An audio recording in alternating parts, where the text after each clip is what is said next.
Have a nice afternoon, ladies and gentlemen. I am Mary Suarez, the leader of group number 1 from Industrial Arts 3.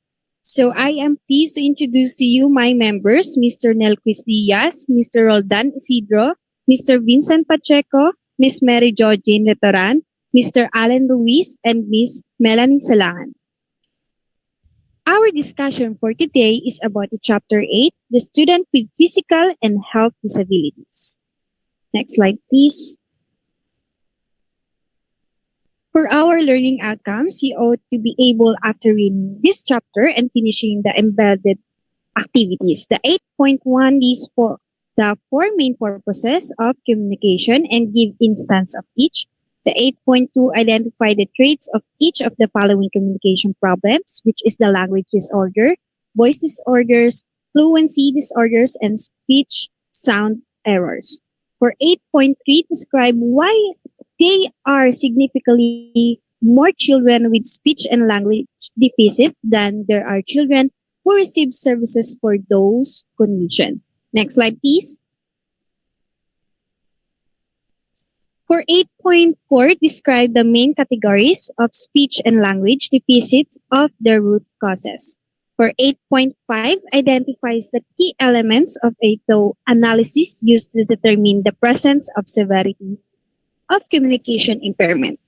For 8.6, specify the fundamentals objects and shared components of successful therapies for speech sounds issues and language problems.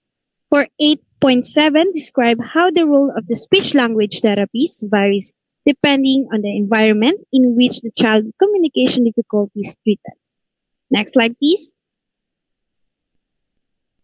Communication disorder. Punta muna tayo sa communication. What is communication? It is an act of giving, receiving, and sharing information. In other words, talking or writing, listening or reading. Good communication listens carefully, speak or write clearly, and respect different opinions. Now, what is disorder? When we say disorder, it is irregularity, disturbance, or interruption of normal function.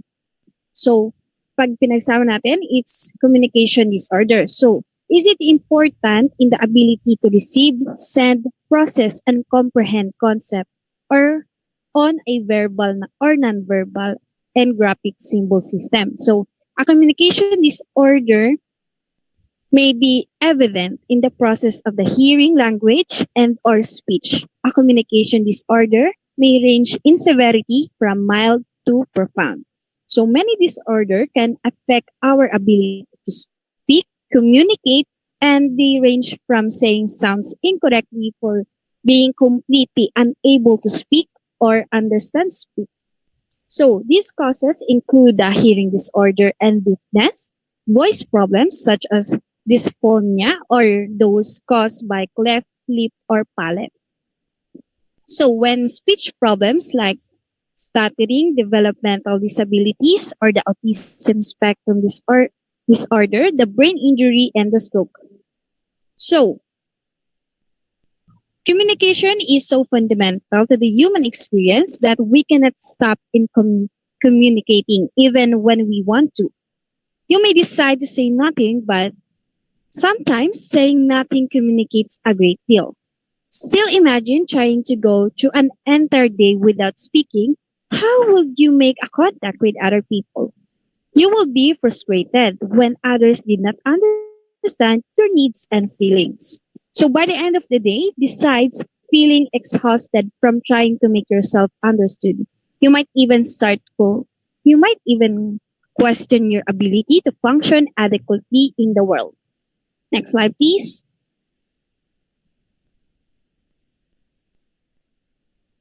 So communication is very interactive exchange of information, ideas, feelings, needs, and desires. So each communication interaction includes these three elements.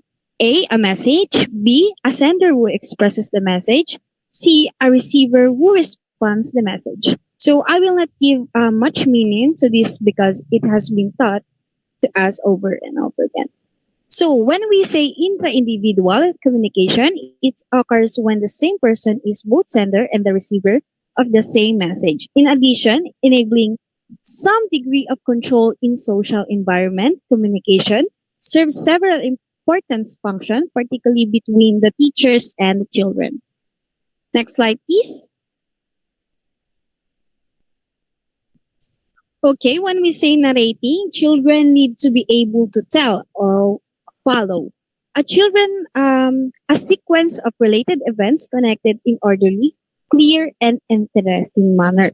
So, for example, a 5-year-old Cindy tells her teacher about her birthday.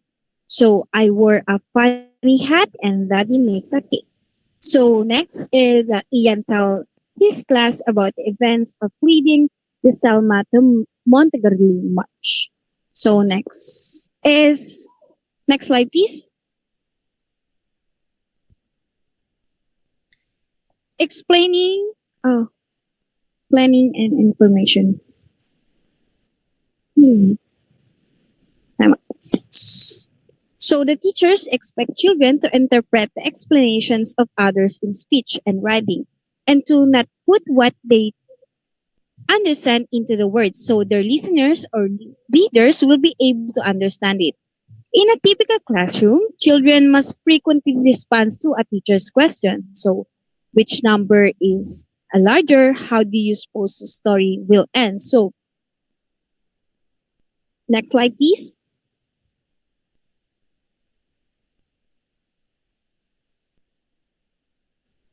Requesting. So children are expected to communicate their wishes and desires to others in socially appropriate ways. So a child who has learned to state requests clearly and and politely is more likely to get what she wants and less likely to engage in an inappropriate behavior to communicate her needs. Next slide, please.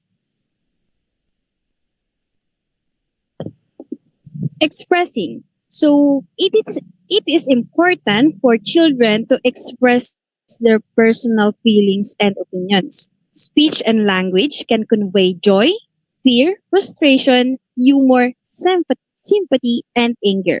So both paralinguistic behaviors and non-linguistic cues plays major roles in human communications.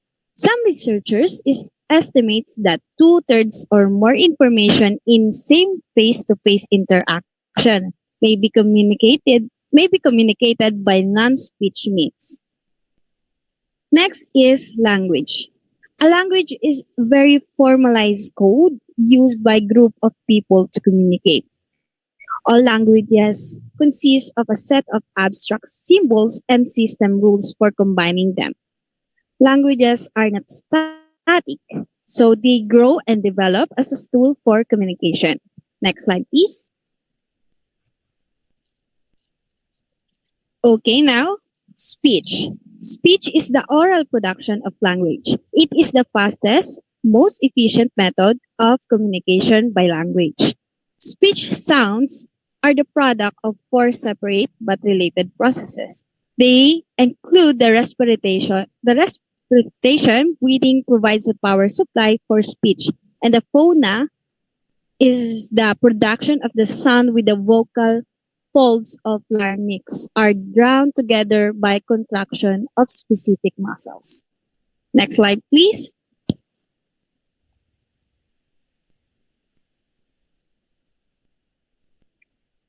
So as you can see, this figure is the speech organs. So these organs, the lips, tongue, jaw, and teeth are usually shape to the sound produced or correct word of phenomenon produced by the human. So these organs are called the articulatory organs or the articulators. So there are two types of articulators, namely active articulators and the passive articulators. The active articulators move but passive articulators do not.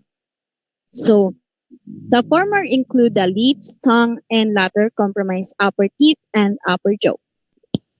Next slide, please. Okay, when we say typical speech and language development, this is despite the numerous complexity of speech and language, most children without any formal instruction learn to talk during the first year of their life. So language learning is a remarkable process and not fully understood. So when we say speech language, experts can help the parents and teachers to identify whether a child's development is progressing normally or if it's this a typical pattern of language development. Most children follow a predictable sequence. Most children follow predictable sequence in accusations of speech language skills, but some children show a different pattern of development. Next slide, please.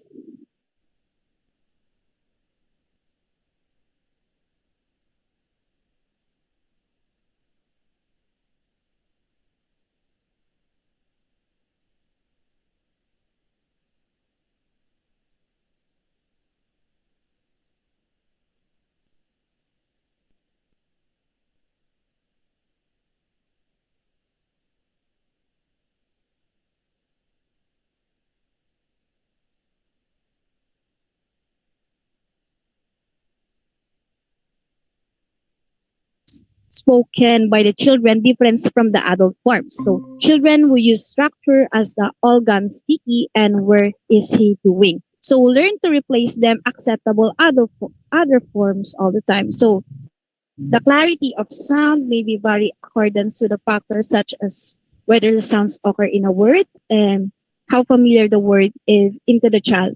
So these early development forms drop as the child of matures, usually without intervention or instruction.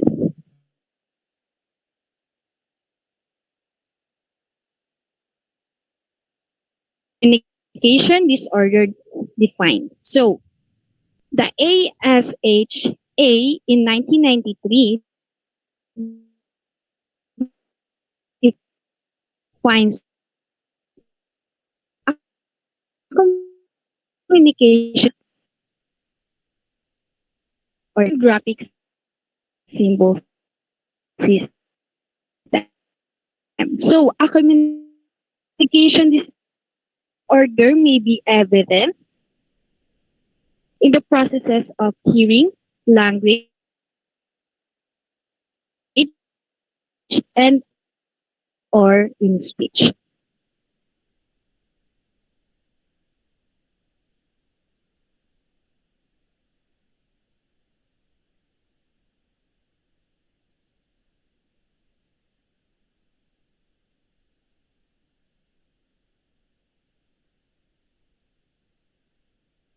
Activate. So there are three basic types of speech impairments: fluency disorder and the voice disorder. So when we say fluency disorder, this type can be described disorder is a voice disorder means you have a atypical tone or voice. It could be unusual pitch, quality, resonance, or volume. Then the articulation disorder is if you have an articulation, you might have this sort your certain needs. You also called fully omit sound. Next, next slide, please.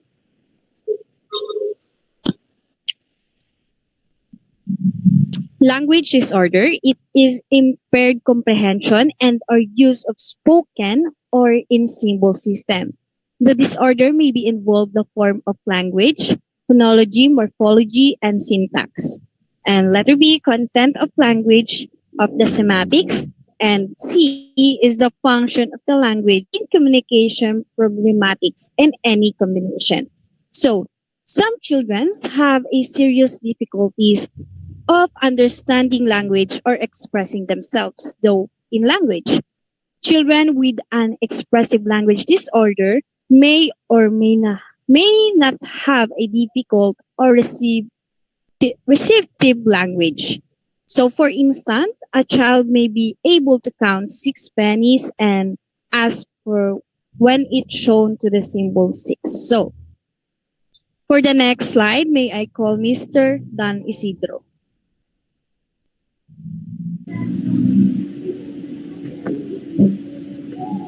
Characteristic speech sounds error. Next slide po. For basic kind of speech sounds error occur. Distortion. A speech sounds is distortion when when it sounds more like the intended phoneme than another speech sounds but is conspicuously wrong. The S sounds, for example, is relatively difficult to produce. Children may produce the word sleep as slip or split. Some speakers have a list each other as whistling S. Distortion can cause misunderstanding, although parents and teachers often become accused to it. Ito ay nangyayari kapag ang isang sounds ay hindi ma-left out or ma-substitute or hindi tama ang tunog ng isang salita at may pagkatangkang gawin ng isang tunog ngunit ito ay mali. Example dito yung tunog na may letter S. Yung word na sleep ay nabibigkas nila ng split, sleep, o flip. Hirap silang bigkasin at maaring hindi din magdulot ng hindi pagkakaunawa sa kanilang mga nakakausap. So yung substitution,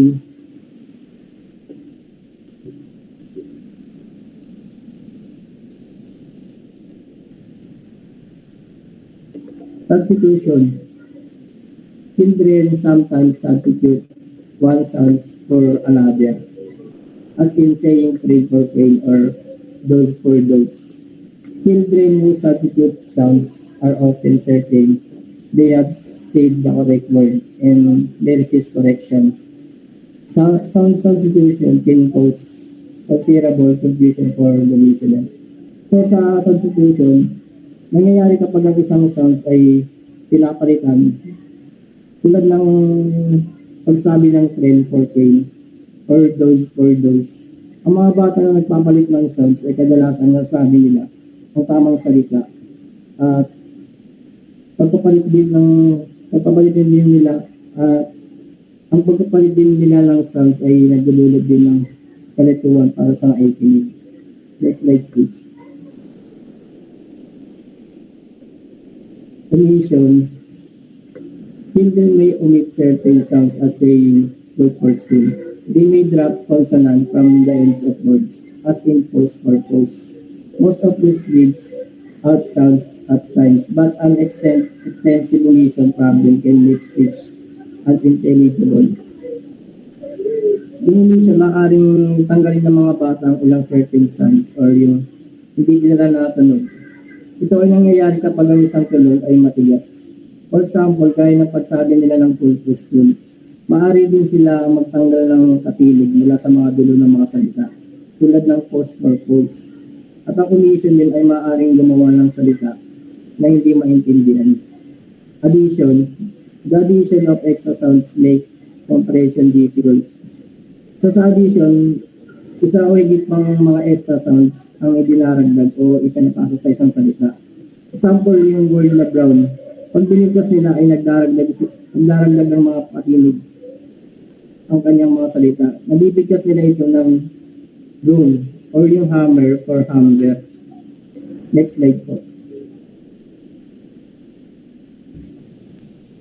Figure 8.3. Distinguishing articulation and phonological disorder.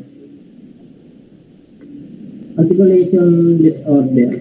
Difficulty with only a few sounds with limited effect on intelligibility. Consists misarticulation of specific sounds. Sounds errors are motoric. Coexisting communication disorder possible but not likely as with phonological disorder.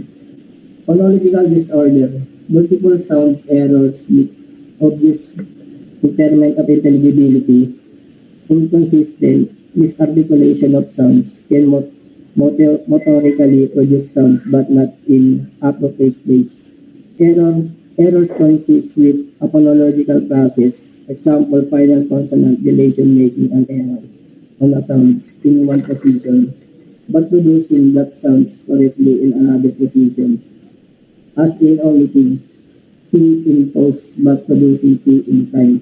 Another language delay, likely because phonology is component of language.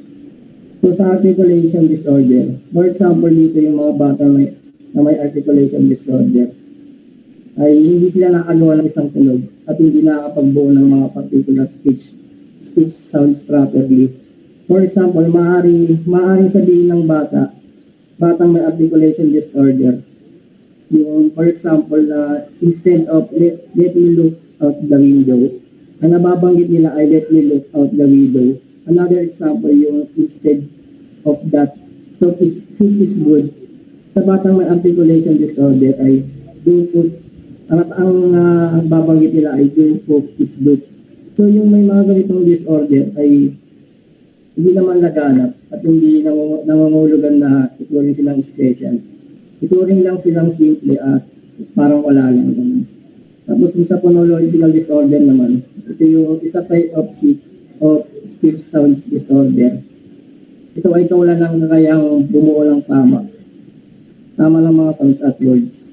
Ang mga batang may phonological disorder ay maaaralan sa mga problema sa academic areas, especially yung kahirapan sa pagbabasa. Kasama din sa disorder na itong articulation disorder, dyslexia, and voice disorder. Next slide please. Fluency disorders. A fluency disorder is an interruption in the flow of speaking characterized by atypical rate, rhythm, and repetition in sounds, syllables, words, and phrases. This may accompanied by excessive tension, struggle behavior, and secondary mannerism. Typical speech makes use of rhythm and timing word and phrases. Flow easily with certain variation in speed, stress, and appropriate poses. So yung fluency disorder, ito yung nahihirapan kang magsalita ng patuloy-tuloy. For example, dito yung pagkautal. Ito yung karaniwang fluency disorder. Yung pagkautal ay isang interruption in the forward flow of speech in, and is characterized by a typical rate, rhythm, and disruption of speech. Stuttering. The best known fluency disorder is stuttering. The condition A condition marked by rapid fire repetition of consonants or vowel sound. It is believed that approximately 3 million people in the United States shatter. Stuttering is far more common among males than females and occurs more frequently among teens. The causes of shattering remain unknown, although the condition has been studied extensively. Yung shattering, isa rin speech disorder that involve frequent and significant problem with normal fluency and flow of speech. So ito ay pinaniniwalaan na higit 3 million na mga tao sa United States ay may ganitong disorder. At mas karaniwang nakikita ang mga shattering sa mga lalaki kaysa sa mga babae. At ito ay mas madalas na nangyayari sa mga kambal. At ang ganitong disorder ay nanatiling hindi alam kung saan nakukuha. Ang ganitong condition na ito ay pinag-aaralan pa rin. Next slide po.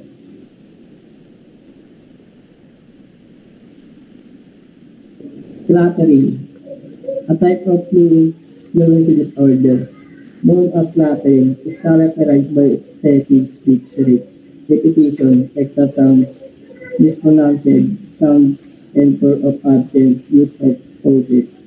The cluttered speech is garbled to the point of unintelligibility.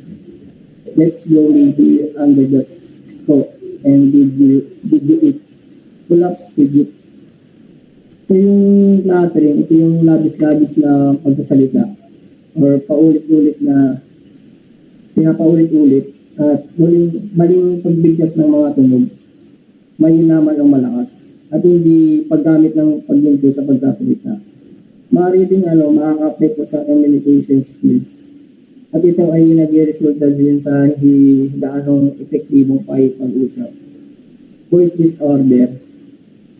Voice disorder is the sound produced by the larynx. A voice is considered normal when its pitch, loudness, and quality are adequate for communication. If it suits a particular person, a voice disorder is characterized by the abnormal production and or absences of vocal quality, pitch, loudness, resonance, and or duration, which is inappropriate for an individual age and or sex.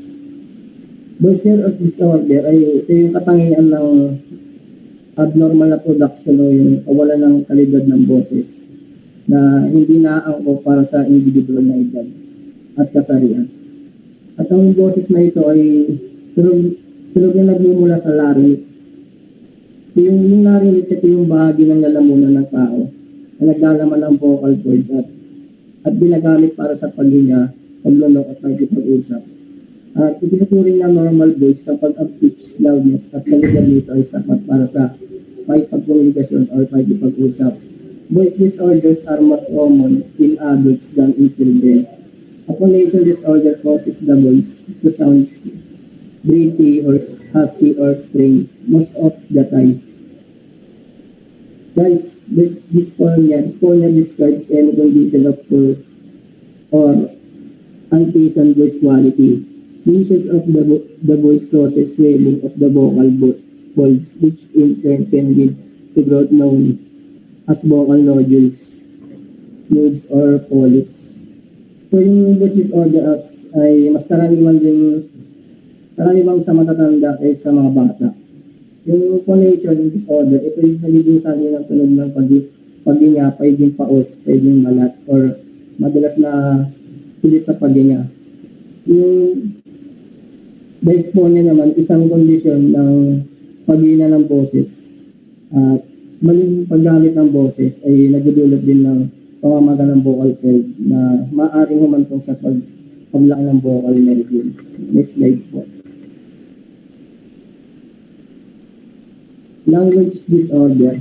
Language disorder involve problems in one or more of the five dimensions of language. Phonology, morphology, syntax, semantics, or pragmatic. A child with receptive language disorder may be unable to comprehend spoken sentence or follow a sequence of direction. The child may have a very limited vocabulary, may use incorrect words and phrases, or may not speak up for communication only through gesture. Yung phonology, isa language disorder naman, yung phonology, ito yung mga tunog at pattern ng pagsasalita. Morphology, kung paano nabubuo ang mga salita. Yung syntax naman, the formation of phrases and clauses. Semantic or pragmatic, ito yung kahulugan ng mga salita o kung paano ginagamit ang wika sa iba't ibang konteksto. Kung isang bata na may receptive language disorder ay nahihirapang maunawaan ng mga salita na kanilang naririnig at nababasa. At meron din limitadong vocabulary at maaari din sila gumamit ng maling words and phrases o maaaring hindi magsalita at nakikipag-usap lamang ito sa pamamagitan ng mga pagkilos. Yun lamang po. Next order po.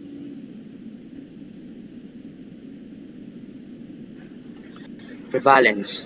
Estimate of prevalence of communication disorders in children vary widely.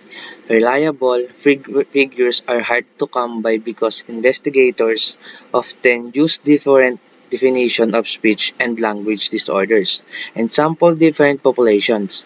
In 2012 to 2013 school year, about 1,356,000 children aged to 6 to 21 years old receive special education and related services under the IDEA's disability category.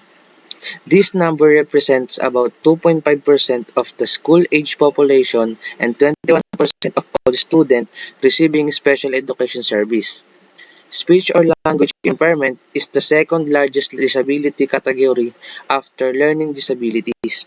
So in the prevalence, the number of children with speech and language impairments is much higher than the number of children who receive services under the speech or language impairment category. And the approximately of 50% of children who receive special education services because of another primary disability and intellectual disability, learning disability, and hearing impairment also have communication disorders at 2001. Speech and language impairments are more prevalent among males than females and are about the same in each of the major geographic regions of the United States. Approximately two-thirds of school-age children served by SLPs are boys at 2001.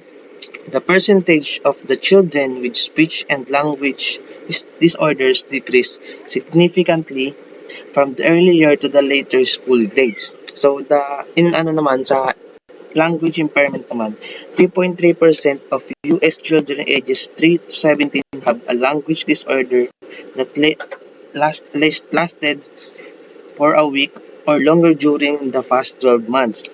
In the research suggested that the first 6 months of life are the most crucial to a child's development of language skills. For a person to become fully competent in any language, exposure must begin as early as possible, preferably before school age. And anyone can acquire aphasia, a loss of the ability to use or understand the language. But most people who have aphasia are in the middle to late years. Men and women are equally affected. Nearly 180,000 Americans acquire the disorder each year. About 1 million persons in the US currently have aphasia. And causes naman, many types of communication disorders and numerous possible causes are recognized as speech or language impairment, may be organic, that is attributable to damage, dysfunction, or malformation of a specific organ or part of the body. And most of communication disorder, however, are not considered organic but are classified as functional. A functional communication disorder cannot be attributed to a specific physical condition and its origin is not clearly known.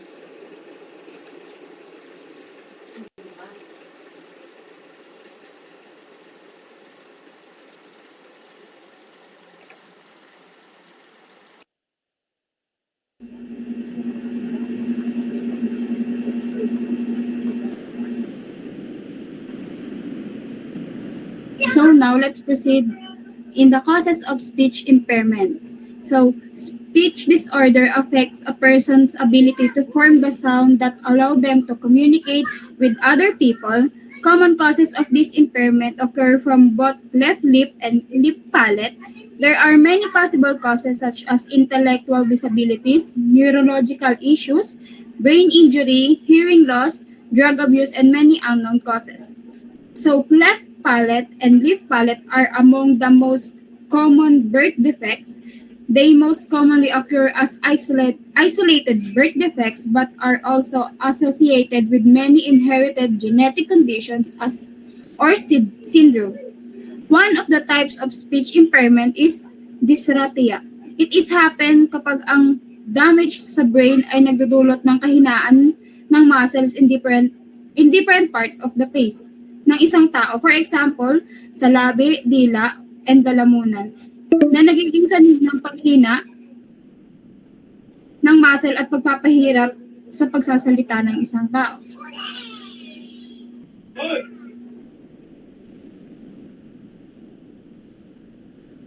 The next one is causes of language disorder. Most infants or toddlers can understand what you're saying hanggang sa lumaki sila at matuto na ring magsalita. As they get older, their communication skills also develop. Many possible causes of the language disorders. A child's language disorder is often linked to health problems such as brain disorder and also autism, brain injury, birth defects such as Down syndrome and cerebral palsy. Mostly it is from a problem in pregnancy or birth, poor nutrition, fatal alcohol syndrome, early birth or premature. Some types of speech disorder include stuttering, aprasia, and dysarthria. Stuttering refers to a speech disorder that interrupts the flow of speech. People who experience stutter can experience repetitionist happen kapag sinasadya ang paulit-ulit na tunog, vowels, or word. The next is aprasia. It is a general referring to brain damage that impairs a person's motor skills and it affects any part of the body. A verbal aprasia ay tumutukoy sa kapansanan in motor skills na nakakaapekto sa kakayahan ng isang individual na bumuo ng tunog o ang pagsasalita ng tama. As I've said earlier, dysrapia ay nangyayari kapag ang damage sa brain ay nagdudulot ng kahinaan sa muscles na magiging dahilan ng paghihirap sa pagsasalita. So, next reporter po.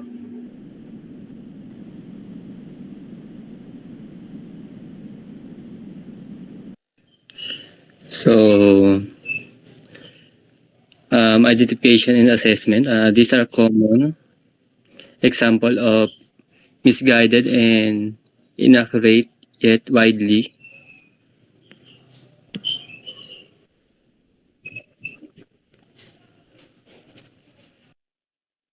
So let's proceed. Identification and assessment. These are common example of misguided and inaccurate yet widely held attitude toward communication disorder. So according to my research, communication disorder affect nearly 1 in 10 people and almost 6 million children have a speech or language disorder. So if your child or someone you know has been diagnosed with a communication disorder, you likely have some question. Frankly, navigating the world of communication disorder can be pretty confusing, no? Then the other type of communication disorder, no? A person will struggle with speech, communication, language, or a combination of those is said to have a communication disorder, no? So the 4 types of communication disorder are language disorder, speech sounds disorder, social communication disorder, and childhood onset fluency disorder. Next po.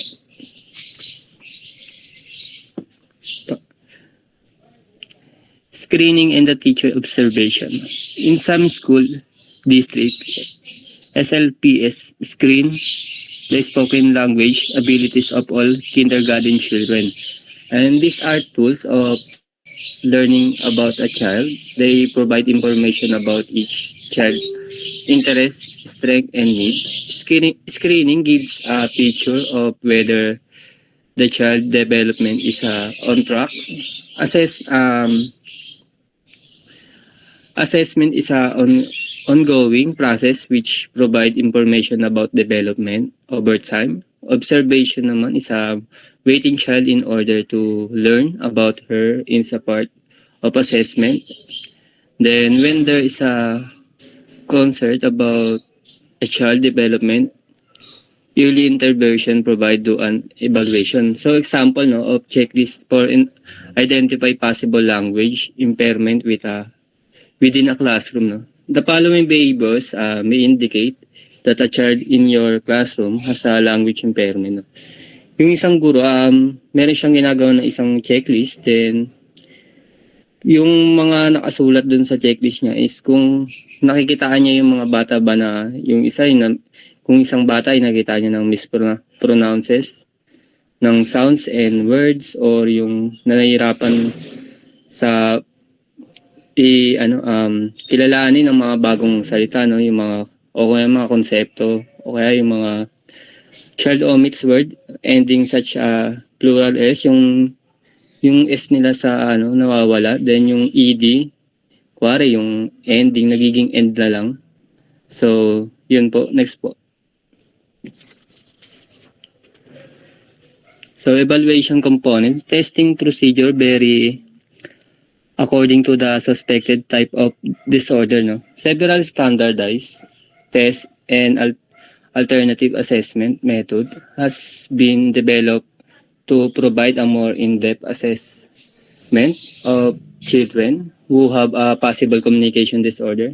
These tests are intended to further evaluate children when a communication disorder is considered possible due to risk factors and clinical clues, parent and professional concern, and or positive screening test result. So, in-depth assessment can be used in several ways to assess children with possible communication disorder, including to determine if a communication disorder present, as establish a specific diagnosis and assess the severity and specific attribute of the communication disorder.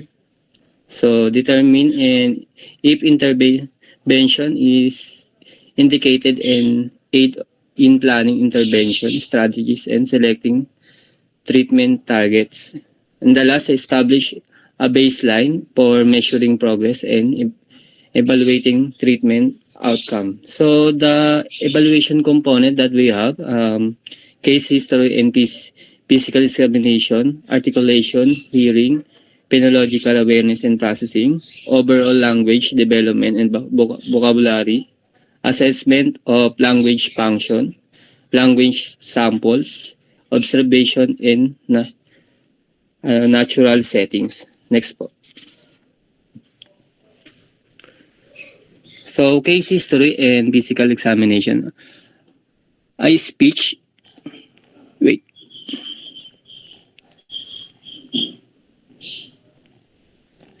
I speech a language specialist examine a child's mouth to ensure that there are no regularities in the tongue. Most professional speech and language assessment begin with a case history of the child. This typically involves filling out a biographical form with information such as the child, birth and developmental history, health record, achievement and intelligence, test score and adjustment to school. So yun yung kung makikita niyo yung biographical form. So doon ginagawa ng isang guro na kung yung bata isa kung tawag dito. Kung yung bata is nakakasunod ba sa pag-aaral, kung nagagawa niya ba yung mga pinagagawa sa kanya, kung nakakabasa ba siya, ganun. Ayun yung example yung pinipill out ng mga teacher. Sa articulation naman, the specialist assesses speech error and record sounds pronounced incorrectly. So, according to Goldman Preston, the purpose of test articulation is to provide information of an individual articulation ability by asking a child to make a 39 spontaneous or imitative sound in words, sentences, and conversation. There are three sections of the measure. Yung articulation test, halimbawa, yung isang bata, itetest mo siya gamit ang isang imahe picture ng mga bagay. Kuwari doon sa picture. Itetest mo siya kung ano yung, itatanong sa kanya kung ano yung nandun sa picture. Kuwari yung picture is drum. Then doon mo itetest yung bata kung alam niya yung isang bagay na nakalagay doon sa picture. So, next po. Hearing. The child hearing is assessed to determine whether a hearing problem is causing the suspected communication disorder. So, causes of these causes of hearing loss, causes of congenital hearing loss, although more than 400 cases of hearing loss have been identified, a national survey of more than 23,000 hard of hearing students found that the cause was underdetermined in 37% of cases. Causes of acquired hearing loss, these are otitis media, meaning titis, and Meniere's disease, and noise exposure. Next po. Ay, wait. Pabalik. Yan. Phonological awareness in processing. Competent speakers and user of language can distinguish the present and absent of speech sounds. So, this phenological awareness is a critical early literacy skill that helps kind recognize and work with the sounds of spoken language. Phenological awareness made up of a group of skill example including being able to identify words that rhyme, counting the number of the syllable in a name, recognize alliteration, and then segment a sentence into words and also identifying the syllables in a word. Then next po. Overall language development and vocabulary. The amount of a vocabulary a child has a generally a good indicator of language competence. So, the PIA body picture vocabulary test measure listening and understanding of single word vocabulary. It was developed for individual 2 years to 6 month old to greater than 90 years old. Strength of the PIA body picture vocabulary or PPRT is the speed administration. It does not require the child of speak, read, or write, although the examine respond by touching or pointing the picture the test can be administered. So, ayun nga, no, yung PIA body picture vocabulary test. Ayun yung kuwari sa isang imahe. Meron doon apat na bagay. Kuwari bola, tawag dito, bahay, tapos bike, then, ang tawag dito, basta yun na lang. Then, tatanungin ng teacher kung nasaan dun yung bike. So, ang gagawin ng bata, ituturo niya. Then, dun nire-record ng teacher kung alam kung natututo ba siya sa mga bawat turo. Then the next is assessment of language function. So, language function is the verbal behavior milestone assessment and placement program or BB-MAP is an assessment tool based on the analysis of B.F. Skinner. So, this verbal behavior milestone assessment and placement program BB-MAP. The BB-MAP is a criterion repair assessment tool or curriculum guide and skill tracking system that is designed for children with autism and other individuals who demonstrate language delays. There are 5 components of the BB-MAP. So, this BB-MAP milestone barriers, transition, analysis and supporting, and the last is placement and IEP goals. So, next po.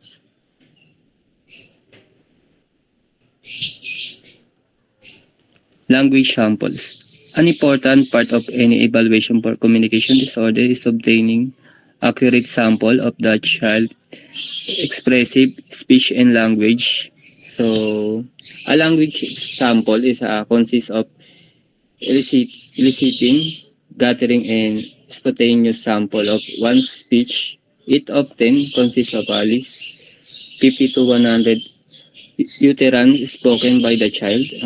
Language samples are critical for assessing one's speech and they allow us to gather a variety of data. We can assess utterance length, vocabulary, syntax, semantics, and morphology, pragmatics, and narrative skills, comprehension, and more. And ideas to encourage participation during a language sample. Number 1 is use a play-based approach. Use a highly engaging toys and follow the child lead. So number 3 is put a band-aid on and tell the child how you got hurt. Ask them if they have a story about a time they got hurt. This usually gets them talking. No? No, number three, bring a toy, catalog and have the child choose three toys. They could take a birthday and explain why. So if you don't participate and you can turn or have a stop or action figure, take a turn. So next po.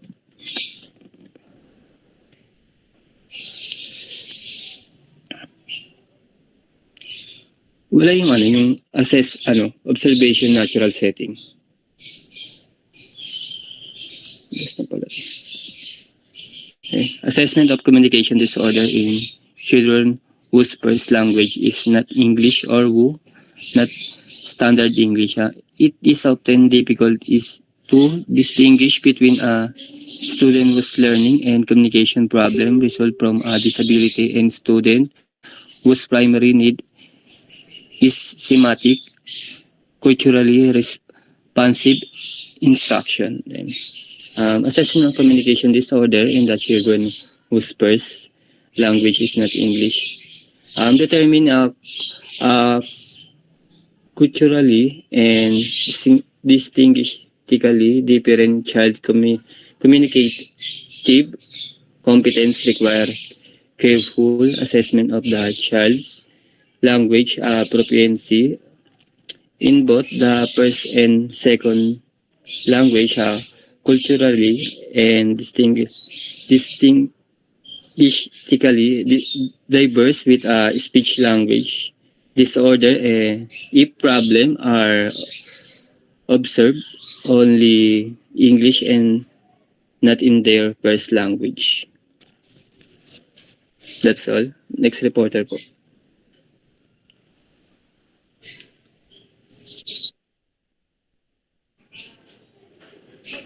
Educational educational approaches.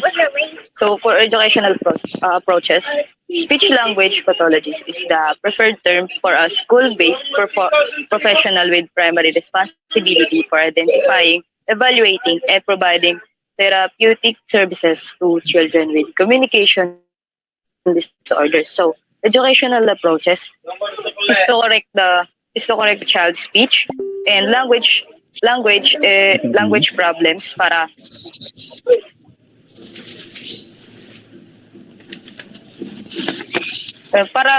matulungan silang makapagsalita ng maayos at makorek yung kanilang pagpo-pronounce sa mga words.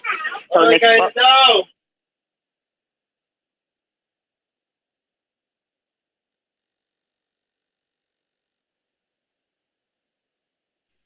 So treating speech sound errors. A general goal of specialists in communication disorders is to help the child speak as clearly and pleasantly as possible as possible so that listeners will focus on the child's message rather than how he says it. So sa treating speech sound errors, para sa professional na mga tulong, ang speech language pathologies ay maaaring makatulong sa pagpapabuti ng komunikasyon ng isang bata. Ang mga pathologies na ito ay karaniwang gagamitin o ginagamit ng oral motor exercises upang mapahusay ang pagsasalita ng isang bata ng isang bata. Ang mga magulang, syempre, ang mga magulang at bata na may kapansanan na sa tunog at pananalita ay maaari ding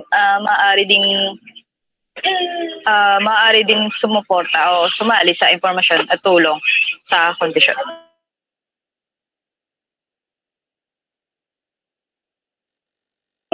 Next po.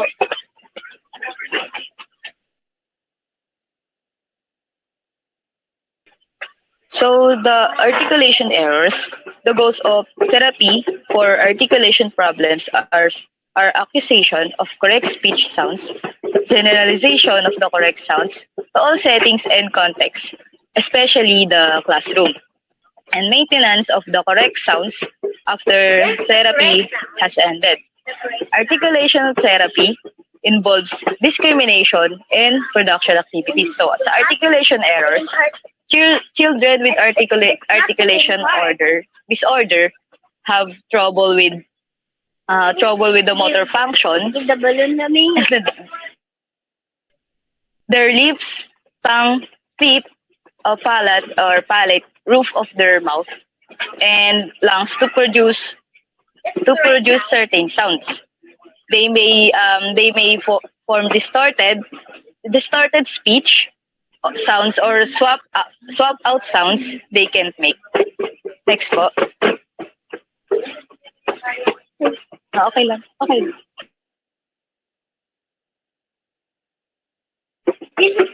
Phonological errors. When a child's spoken language includes phonological errors, therapy helps the child identify the error patterns and produce more linguistically appropriate sounds patterns according to Barlow 2001. So sa phonological errors, dito maaaring turuan ang isang bata na may phonological errors or errors kung paano i-describe or i-pronounce ang mga words na may same sounds at maturuan kung paano ito ma-recognize at ano ang pinagkaiba ng words na yun. Next po.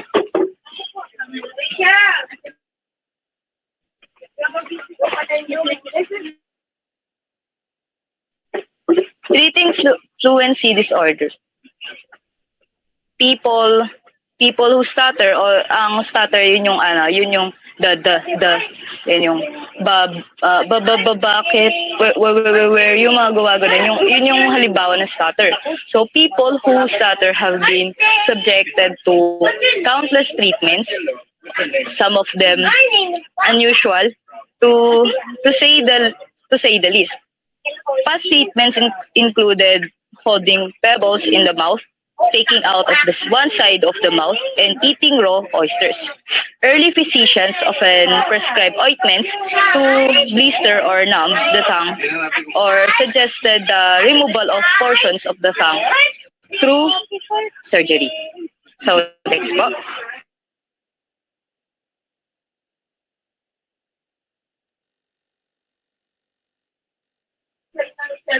Treating voice disorders. Sa treating voice disorders, uh, sa treating sa treating voice disorders, kailangan kailangan ito ng surgery or other medical intervention. Kailangan din ito ng therapy kung paano tuturuan sila kung paano sila makapagsalita at ipaparinig din kung ano yung kanilang sinasabi para alam nila o para malaman nila na yung boses nila, and syempre para ma-identify nila ito. Next po is treating language disorder. Sa treating language disorder, teachers and therapies are the key to helping children develop receptive and expressive language as they learn through imitation. So sa treating language disorder, halimbawa nito ay yung kung paano nila i-pronounce yung words. Like for example, apple. Apple. Next, yung banana. Banana. Ganon. And other words pa. Importante din na maturuan sila makapagsalita ng klaro at maiintindihan. So next po.